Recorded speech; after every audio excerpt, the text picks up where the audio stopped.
আজকের লেকচারে অ্যালকোহলের রাসায়নিক ধর্মগুলো আলোচিত হবে। তো অ্যালকোহলের মধ্যে যে ROH এই যে একটা অ্যালকোহলের সঙ্গে দেওয়া হয়েছে, এর আগের লেকচারে অক্সিজেন হাইড্রোজেনের বন্ধনের বিভাজনের কারণে যে সমস্ত বিক্রিয়াগুলো সংঘটিত হয়েছিল, শুধু সেই বিক্রিয়াগুলোই আলোচনা হয়েছিল। আজকের লেকচারে এই RO অর্থাৎ কার্বন আর অক্সিজেনের এই যে বন্ধনের বিভাজন, এই বিভাজনের জন্য যে সমস্ত বিক্রিয়াগুলো সংঘটিত হবে শুধু সেগুলোই আলোচনা হবে, এবং এই বন্ধনের বিভাজনের জন্য যে সমস্ত রিয়েজেন্ট প্রয়োজন সেই রিয়েজেন্টগুলো পরপর আমি লিখছি এবং তার রেসপেক্টে একটা করে রিয়াকশানগুলো দেওয়া হবে। তো সেটা হচ্ছে গিয়ে second types of reaction. First type of reaction যেটা আগে আলোচনা হয়েছে সেটা অক্সিজেন হাইড্রোজেনের বন্ধনের বিভাজন। সেকেন্ড টাইপস অফ রিয়াকশানের ক্ষেত্রে সেটা হচ্ছে গিয়ে কার্বন এবং অক্সিজেনের বন্ধনের বিভাজন। This reaction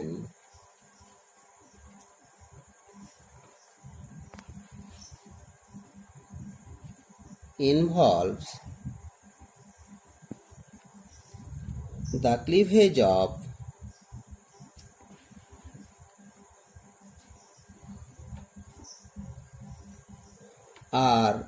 ROH bond. The reagent used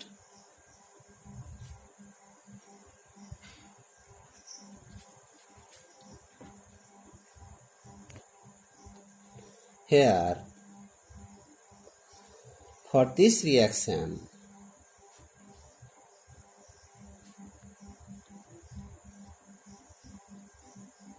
are phosphorus trihalide PX3 অর্থাৎ PCl3 PBr3 PI3 বা ফসফরাস পেন্টাহ্যালাইড PX5 অথবা রেড ফসফরাস প্লাস হ্যালোজেন অথবা থায়োনিল ক্লোরাইড SOCl2 অথবা anhydrous zinc chloride plus HCl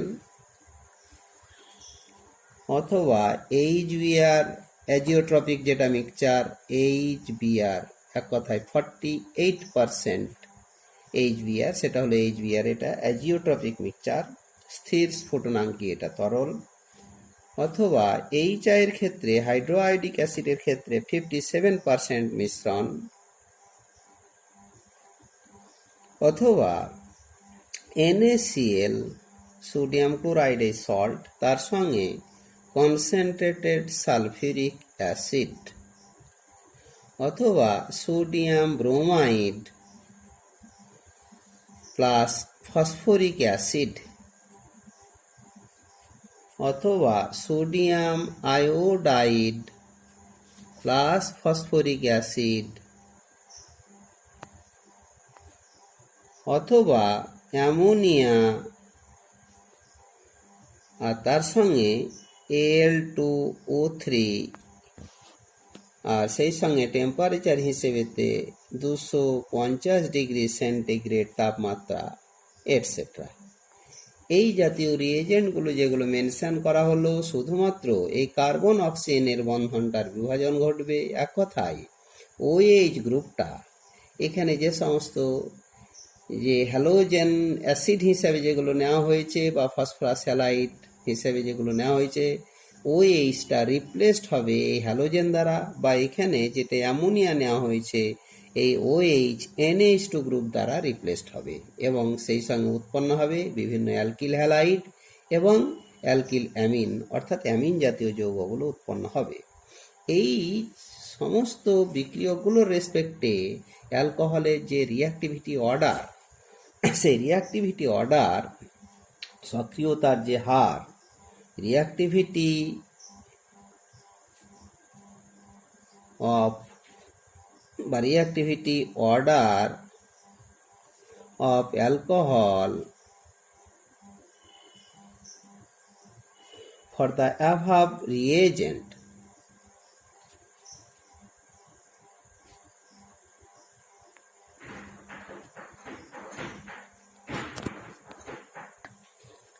reagents are tertiary alcohol greater than secondary alcohol greater than primary alcohol greater than methyl alcohol. Examples of such types of reaction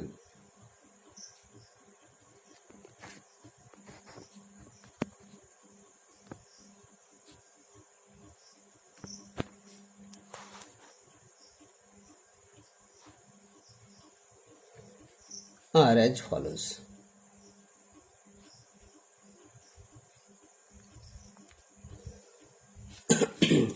alcohol ROH যদি আমরা PX3 সঙ্গে বিক্রিয়া করি তো 3 মোল alcohol তার সঙ্গে PX3 এদের বিক্রিয়ায় 3 মোল আর 3টে X এর সঙ্গে যুক্ত হয়ে 3 মোল RX অ্যালকিল হ্যালাইড আর সেই সঙ্গে H3PO3 ফসফরাস অ্যাসিড এটা উৎপন্ন হবে। যদি PX5 নিয়ে থাকি 3 আর অ্যালকোহল ROH তার সঙ্গে PX5 ফসফরাস পেন্টাহ্যালাইড পেন্টাক্লোরাইড পেন্টাব্রোমাইড পেন্টাআয়োডাইড ইত্যাদি এর সঙ্গে বিক্রিয়া করে নিলে আমরা যদি এইভাবে এটাকে এক্সপ্লেন করি P এখানে X এদিকে একটা X আর 3টে X এখানে থেকে গেল আর এর সঙ্গে X যুক্ত হয়ে অ্যালকিল হ্যালাইড RX ফসফরাস আর তার সঙ্গে PX3 যুক্ত হলো phosphorus oxy trichloride PXXX phosphorus oxy trichloride আর সেই সঙ্গে HX। এটা এক্সাম্পল আকারে আর একটা নিই যে অ্যালকোহল ROH তার সঙ্গে ফসফরাস হ্যালাইডগুলোর মধ্যে পেন্টাহ্যালাইডগুলোর মধ্যে PCl5 নিলাম। এক্ষেত্রে বিক্রিয়া করে RCl alkyl chloride phosphorus oxy trichloride আর সেই সঙ্গে HCl তৈরি হলো। যদি আমরা অ্যালকোহল ROH নিয়ে থাকি তার সঙ্গে রেড ফসফরাস এবং আয়োডিন নিলাম, এদের বিক্রিয়ায় PI3 বা PI5 তার মধ্যে PI5 অনেকটা এক্সিস্ট করবে না, তো PI3 এর সঙ্গে বিক্রিয়া করলে তৈরি হলো অ্যালকিল আয়োডাইড আর ফসফরাস অ্যাসিড H3PO3 ফসফরাস। এবারে যদি অ্যালকোহলের সঙ্গে আমরা নিই বিশেষ করে thionyl chloride SOCl2 thionyl chloride, এটা সলভেন্ট হিসেবে যদি পিরিডিন ব্যবহার করা হয় তাহলে পুরোপুরি SN2 রিয়াকশানের মাধ্যমে এটা ব্রেকিংটা এভাবে হয়ে যাবে, S ডবল বন্ড O এদিকে Cl এদিকে Cl নিয়ে তৈরি হলো RCl alkyl chloride sulphur dioxide আর সেই সঙ্গে HCl। এখন এই দুটো গ্যাসিয়াস প্রোডাক্ট এটা সিস্টেম থেকে বেরিয়ে যাবে, ফলে বিশুদ্ধ আকারে RCl বিক্রিয়া পাত্রে পড়ে থাকবে। সুতরাং বিশুদ্ধ অ্যালকিল ক্লোরাইড তৈরির ক্ষেত্রে এটা একটা উপযুক্ত বিক্রিয়া। এই বিক্রিয়াটির নাম ডারজেন রিয়াকশন। এটা হচ্ছে গিয়ে ডারজেন রিয়াকশন। আচ্ছা, this reaction is very useful. This reaction is very useful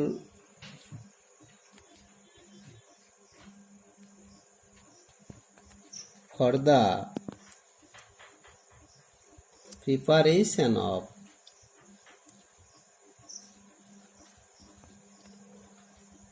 pure alkyl chloride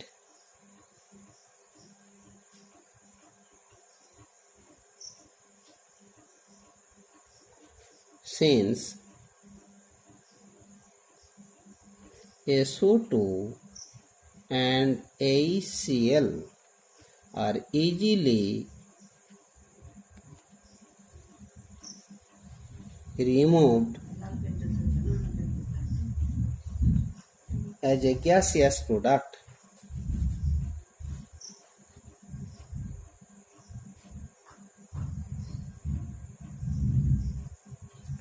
from the vessel, বিক্রিয়া পাত্র থেকে গ্যাসিয়াস প্রোডাক্ট হিসাবে এরা সহজেই বেরিয়ে যায় from the vessel।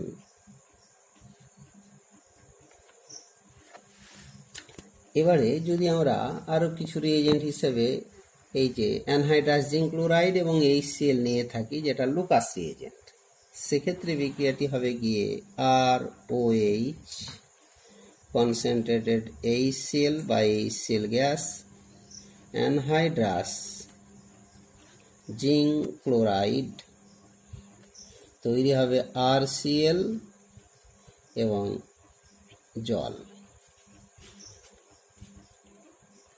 HBrটা যদি নেওয়া হয় অ্যাজিওট্রপিক মিক্সচার হিসেবেতে, অ্যালকোহল প্লাস HBr 48%, এদের বিক্রিয়ায় তৈরি হবে অ্যালকিল ব্রোমাইড আর সেই সঙ্গে জল। অ্যালকোহলের সঙ্গে HI অ্যাজিওট্রপিক মিক্সচার 57% নিয়ে বিক্রিয়া হলে অ্যালকিল আয়োডাইড এবং জল, এটা তৈরি হবে। পরবর্তীতে অ্যালকোহল তার সঙ্গে সোডিয়ামের একটা সল্ট সোডিয়াম ক্লোরাইড নেওয়া হলো, তাতে কনসেন্ট্রেটেড সালফিউরিক অ্যাসিড নেওয়া হলে এক্ষেত্রে গাঢ় সালফিউরিক অ্যাসিডের সঙ্গে সোডিয়াম ক্লোরাইডের বিক্রিয়ায় যে HCl তৈরি হবে, সেই HCl অ্যালকোহলের সঙ্গে আবার সাবস্টিটিউশন রিঅ্যাকশানের মাধ্যমে alkyl chloride sodium bisulphate আর জল। যদি NaBr নিয়ে থাকি, অ্যালকোহল তার সঙ্গে NaBr, এক্ষেত্রে সালফিউরিক অ্যাসিডের তুলনায় ফসফরিক অ্যাসিডটা বেশ তার রিএজেন্ট।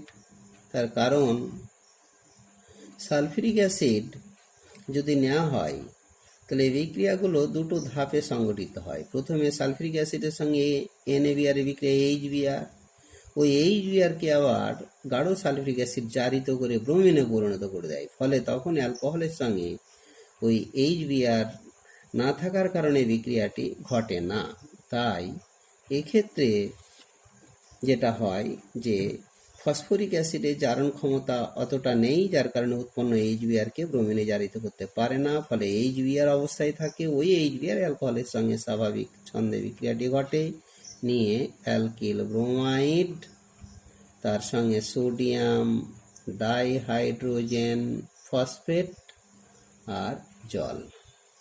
যদি সোডিয়াম আয়োডাইড নেওয়া হয়, অ্যালকোহল তার সঙ্গে সোডিয়াম আয়োডাইড, ওই একইভাবে ফসফরিক অ্যাসিড নেওয়া হলো, বিক্রিয়া করে alkyl iodide sodium dihydrogen phosphate আর জল, এটা তৈরি হলো।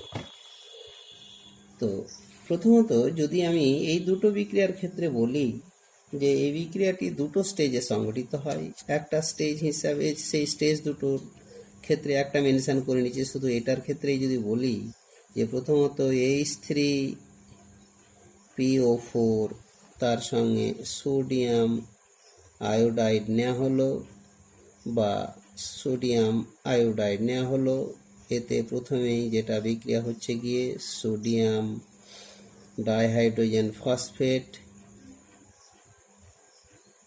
আর সেই সঙ্গে তৈরি হলো HI উৎপন্ন এইচআই সালফিউরিক অ্যালকোহলের সঙ্গে বিক্রিয়ায় তৈরি হলো গিয়ে আর এবং জল তৈরি হলো। যদি আমরা এক্ষেত্রে সালফিউরিক অ্যাসিডটা নিতাম তাহলে সোডিয়াম আয়োডাইড সালফিউরিক অ্যাসিডের সঙ্গে প্রথম ধাপে বিক্রিয়ায় এইচআই এবং সোডিয়াম হাইড্রোজেন সালফেট প্রথমে তৈরি হলো। পরবর্তী স্টেজে উৎপন্ন এইচআইকে ওই গাঢ় সালফিউরিক অ্যাসিড জারিত করে আয়োডিনে পরিণত করে দেবে, নিজে বিজারিত হয়ে সালফার ডাইঅক্সাইডে পরিণত করবে, আর সেই সঙ্গে জলে পরিণত হবে। ফলে স্বাভাবিকভাবেই এই এইচআইয়ের অস্তিত্ব না থাকার কারণেই অ্যালকোহলের সঙ্গে বিক্রিয়ায় অ্যালকিল আয়োডাইড তৈরি হয় না। বেশ, পরে আরও একটা রিয়েজেন্ট যে হিসেবেতে যদি অ্যালকোহল তার সঙ্গে যদি অ্যামোনিয়াটাকে নিউক্লিওফাইল হিসাবে ব্যবহার করা হয়, অ্যানহাইড্রাস জিঙ্ক ক্লোরাইডটাকে বিশেষ করে ডিহাইড্রেটিং এজেন্ট হিসাবে যদি নেওয়া হয়, zinc chloride temperature optimum temperature 250 degree centigrade দিয়ে দিলে এখানে এইচ আর ওএইচ মিলে জল আকারে বেরোবে, আর সেই সঙ্গে অ্যামিন আর NH2 প্রাইমারি অ্যামিন তৈরি হবে। উৎপন্ন জল জিঙ্ক ক্লোরাইডটা টেনে নেবে। এখন এই প্রাইমারি অ্যামিনটাই মেজর প্রোডাক্ট হবে যদি অ্যামোনিয়াটাকে এক্সেস নেওয়া হয়, অতিরিক্ত নেওয়া হয়।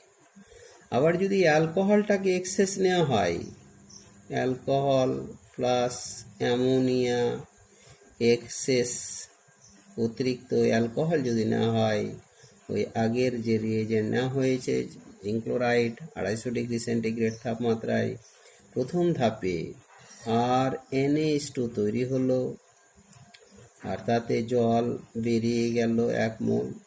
পরবর্তীতে আরও অ্যালকোহল নেওয়া হয়েছে দ্বিতীয় মোল, আবার জল বেরোলো, আর তৈরি হলো R2NH সেকেন্ডারি অ্যামিন। এটা প্রাইমারি অ্যামিন, এটা হলো গিয়ে সেকেন্ডারি অ্যামিন তৈরি হলো। পরবর্তী ধাপে আরও 1 মোল অ্যালকোহল নেওয়া হলো, এও একইভাবে জল বেরোলো, আর তৈরি হলো R3N। এটাই মেজর প্রোডাক্ট আকারে টারসিয়ারি অ্যামিন, এটা মেজর প্রোডাক্ট আকারে তৈরি হলো। বেশ, পরে এবারে থার্ড টাইপ অফ রিয়াকশান, তৃতীয় প্রকারের আরও এক প্রকারের বিক্রিয়া, third types of reaction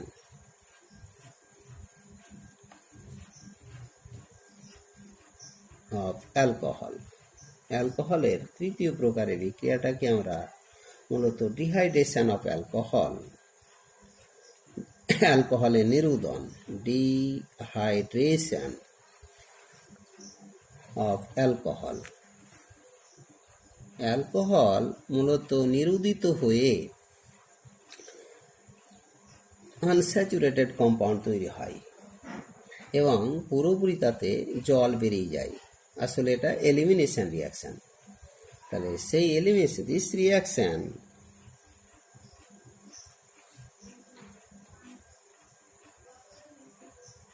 proceed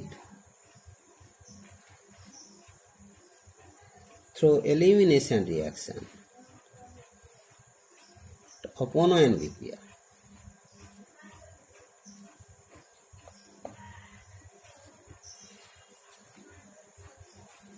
In presence of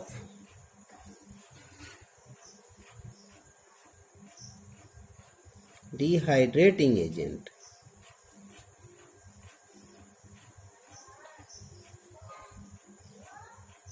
নিরুদিত পদার্থের উপস্থিতিতে, সেই নিরুদিত পদার্থ হিসেবেতে যদি আমরা লাইক কনসেন্ট্রেটেড সালফিউরিক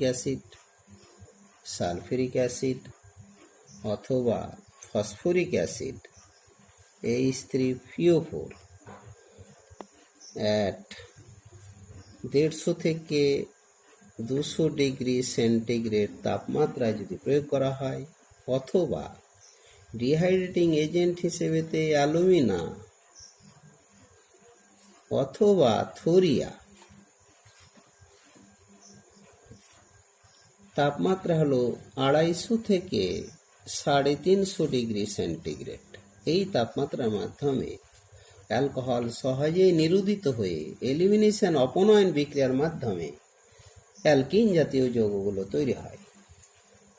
তবে অ্যালকোহলের চরিত্র অনুযায়ী, প্রকৃতি অনুযায়ী এই অ্যাসিডগুলোর গাঢ়ত্ব কখনো লঘু, কখনো গাঢ় দ্রবণ দরকার, আবার কখনো কম তাপমাত্রা, কখনো বেশি তাপমাত্রা দরকার। যদি আমরা প্রাইমারি অ্যালকোহলের ক্ষেত্রে বলি, তাহলে সেক্ষেত্রে অ্যাসিডগুলো খুব গাঢ় নিতে হবে, আর তাপমাত্রাটাও তুলনামূলকভাবে বেশি নিতে হবে, আপার রেঞ্জের তাপমাত্রাটা নিতে হবে। আর যদি টারসিয়ারি অ্যালকোহল নিয়ে থাকি, তাহলে সেক্ষেত্রে অ্যাসিডগুলো লঘু দ্রবণ অর্থাৎ লঘু সালফিউরিক অ্যাসিড এবং সেই সঙ্গে কম তাপমাত্রাটাও নিতে হবে।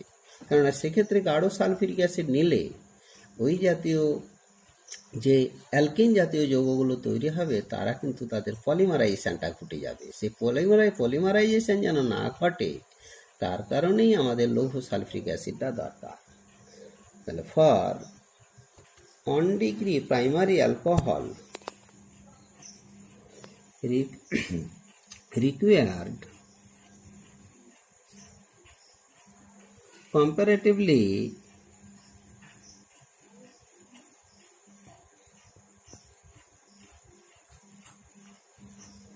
high temperature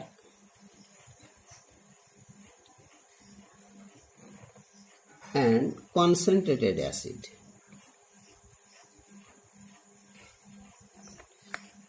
Concentrated acid. And for tertiary alcohol required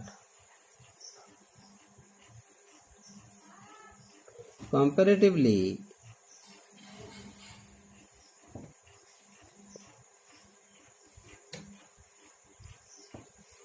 low temperature, তুলনামূলকভাবে কম তাপমাত্রা, অ্যান্ড ডাইলিউট অ্যাসিড, লঘু acid, to avoid polymerisation.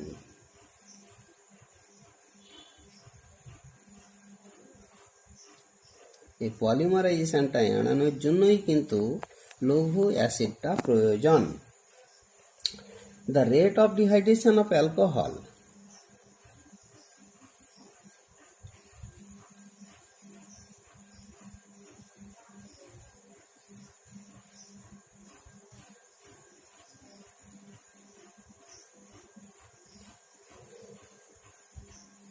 R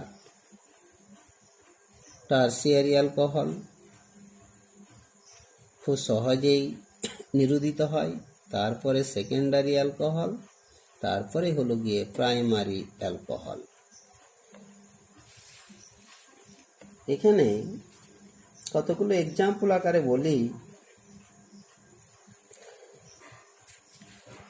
ethyl অ্যালকোহলটাকেই যদি আমরা প্রথমে নিয়ে থাকি C2H5OH, তাহলে প্রাইমারি অ্যালকোহল যখন, সেক্ষেত্রে কনসেন্ট্রেটেড সালফিউরিক অ্যাসিড ব্যবহার করা হবে বা করতে হবে। এবারে টেম্পারেচারের উপর নির্ভর করে বিভিন্ন প্রোডাক্ট উৎপন্ন হতে পারে। টেম্পারেচারটা যদি খুব লো টেম্পারেচার হয়, মূলত লো টেম্পারেচার নিয়ার অ্যাবাউট 0°C, এটা যদি নেওয়া হয়, তাহলে প্রথমেই অ্যাসিড বেস টাইপের বিক্রিয়াটা হবে। অক্সিজেনের এই যে লোন পেয়ার রয়েছে, এটা লুইস বেস, আর গাঢ় সালফিউরিক অ্যাসিড আয়নিত হয়ে H+ আয়ন আর বাইসালফেট অ্যানায়ন, ওই H+ আয়ন অ্যাসিড বেস বিক্রিয়ার মাধ্যমে তৈরি হলো C2H5OH2+, ক্যাটায়ন হিসাবে তৈরি হলো, আর পাশে HSO4 এই অ্যানায়নটা, অর্থাৎ ethyl oxonium hydrogen sulphate, ethyl oxonium hydrogen sulphate.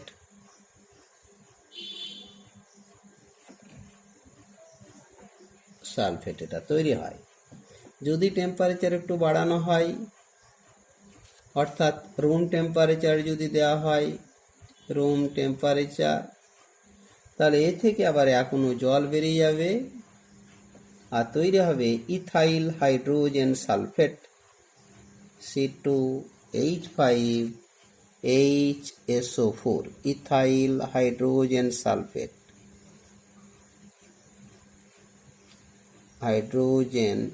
Sulphate, এটা একটা ইনঅর্গ্যানিক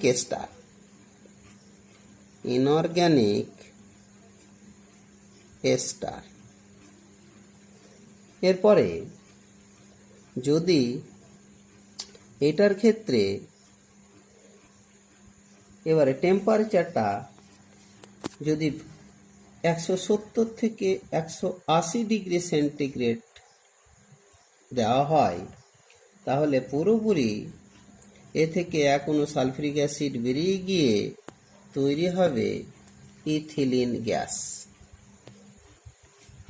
এটা আসলে C2H4, এই ইথিলিন গ্যাস আসলে ইথাইল অ্যালকোহল থেকে এই ইথিলিন তৈরির ক্ষেত্রে যে জলের নিরুদনটা হলো, জলটা বেরিয়ে গেল, ডিহাইড্রেশনটা হলো, সেটা আসলে ইন্ট্রামলিকুলার ডিহাইড্রেশন। এটা আসলে ইন্ট্রামলিকুলার ডিহাইড্রেশন। আবার যদি দেখা যায় যে এটার সঙ্গে যদি তাপমাত্রাটা একটু কম নেওয়া হয়, বিশেষ করে 140 ডিগ্রি সেন্টিগ্রেড টেম্পারেচার দেওয়া হয়, আর ইথাইল অ্যালকোহলটাকে এক্সেস নেওয়া হয়, আরও ইথাইল অ্যালকোহলের উপস্থিতিতে, মানে এক্সেস ইথাইল অ্যালকোহল নিলে এ আবার SN2 রিয়াকশানের মাধ্যমে তৈরি হবে C2H5O C2H5 ডাইথাইল ইথার আকারে, মেজর প্রোডাক্ট আকারে তৈরি হবে। এটা আসলে দুটো ইথাইল অ্যালকোহল থেকে যেহেতু এই ইথারটা তৈরি হচ্ছে, সেই হিসেবে এটা হলো ইন্টারমলিকুলার ডিহাইড্রেশন। আগেরটা ছিল অন্ত আণবিক নিরুদন, আর এটা হলো আন্তরাণবিক নিরুদন, ইন্টার মলিকুলার ডিহাইড্রেশন। এরপরে আরও একটা যদি অ্যালকোহল নিয়ে থাকি, বিশেষ করে যে 4টে কার্বনযুক্ত alcohol, normal butyl alcohol CH3 CH2 CH2 CH2OH, and also secondary butyl alcohol CH3 CH2 CH OH CH3 gives the same product.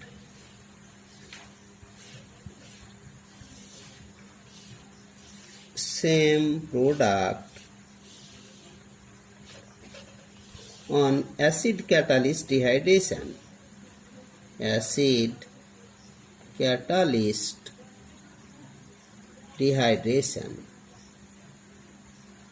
এই অ্যাসিড ক্যাটালিস্ট ডিহাইড্রেশনের ক্ষেত্রে এই যে নর্মাল বিউটাইল অ্যালকোহল এবং এই যে সেকেন্ডারি বিউটাইল অ্যালকোহল একই টাইপের প্রোডাক্ট দিয়ে থাকে। প্রথমেই যদি আমরা নর্মাল বিউটাইল অ্যালকোহল নিয়ে থাকি,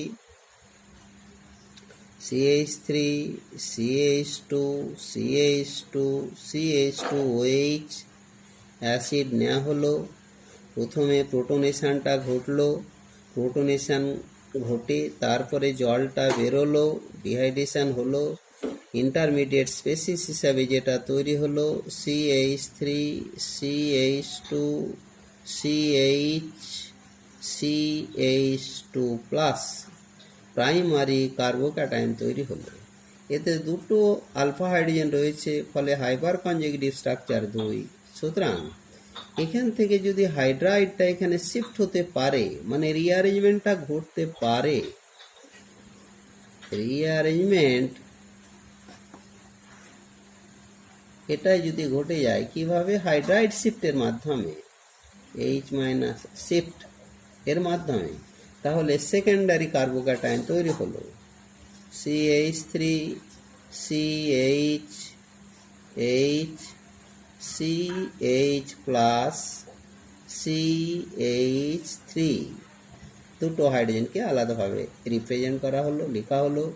এর পরবর্তীতে এবার ডিপ্রোটনেশনটা ঘটবে, প্রোটন বেরোবে। সেকেন্ডারি কার্বোক্যাটায়নটা খুব বেশি স্টেবল, এটা মোর স্টেবল,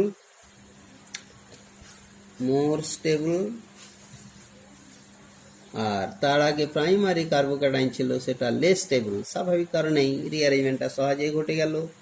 এরপরে এবারে ডিপ্রোটনেশন মানে হাইড্রোজেন আয়নটা বেরোলো। যদি এই প্রোটনটা বেরোয়, এই বন্ধনটা এখানে শিফট করবে, ডবল বন্ডটা এখানে হবে।